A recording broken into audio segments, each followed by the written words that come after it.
Hello, welcome to texture math.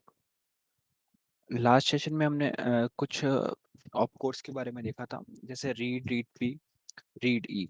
और ये इसके लिए हमने सेट एलएल का यूज़ किया था, जो सेट एलएल ऑप कोड क्या करता है, लोअर लिमिट की वैल्यू को सेट करता है। बट अब हम देखेंगे कि हम सेट एलएल की जगह पे सेट जीटी को किस तरह से यूज़ में ले सकते हैं, और सेट जीटी ऑप कोड किस केस में हम यूज़ कर सकते हैं।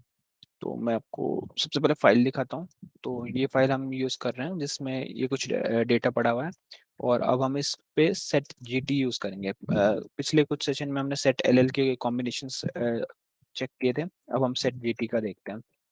तो सेट जीटी के लिए ये प्रोग्राम क्रिएट किया हुआ है। तो सबसे पहले तो हर प्रोग्राम की तरह मैंने यहाँ पे कंट्रोल ऑप्शंस को ऐड किया है, जो डिबगिंग के लिए हम यूज़ में लेते हैं।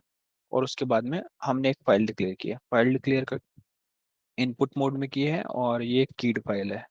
फिर उसके बाद में यहाँ पे हम सेट एल की जगह, मतलब सेट लोअर लिमिट की जगह सेट ग्रेटर देन यूज कर रहे हैं। तो सेट ग्रेटर देन क्या होता है? सेट ग्रेटर देन ऑपकोड क्या करता है, जो भी हम इसको करंट की वैल्यू दे रहे हैं, ये उससे एक ग्रेटर देन वैल्यू को फाइंड करता है, और पॉइंटर को उसके नेक्स्ट रिकॉर्ड पे मूव करता है।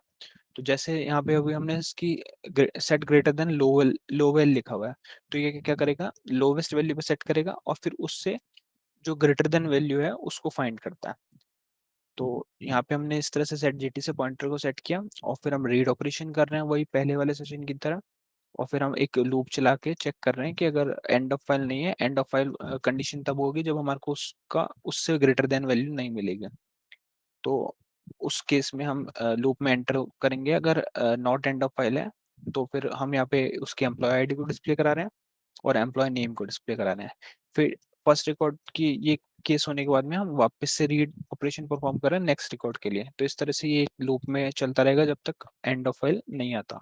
और जैसे ही रिकॉर्ड मिलना बंद होगा, तो ये एंडू से लूप से बाहर आ जाएगा, और एंडू पे टर्मिनेट होने के बाद में ये लास्ट रिकॉर्ड INLR को ऑन कर देगा।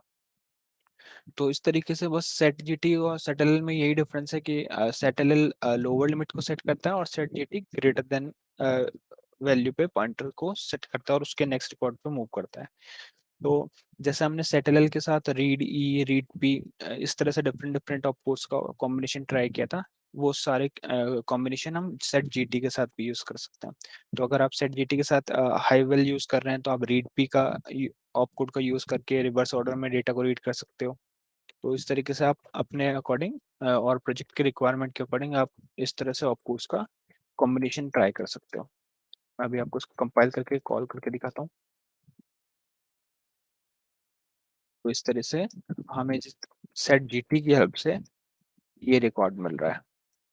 तो वैसे इसमें अभी आप लोगों को सेट एल एल और सेट जीटी का डिफरेंस इतना ही क्लियर करना है कि सेट एल एल जो है वो हमारा लोअर लिमिट पे पॉइंटर को सेट करता है, और फिर नेक्स्ट रिकॉर्ड पे मूव करता है, और सेट जीटी हमारा ग्रेटर देन के लिए फाइंड करता है। जो रिकॉर्ड करंट की वैल्यू से ग्रेटर होगा वो नेक्स्ट उस पर मूव करता है। तो आज के सेशन के लिए इतना ही था। अब नेक्स्ट सेशन में हम कुछ और ऑप कोड्स और आरपीजीली कॉन्सेप्ट्स के बारे में देखेंगे। So thank you for watching texture.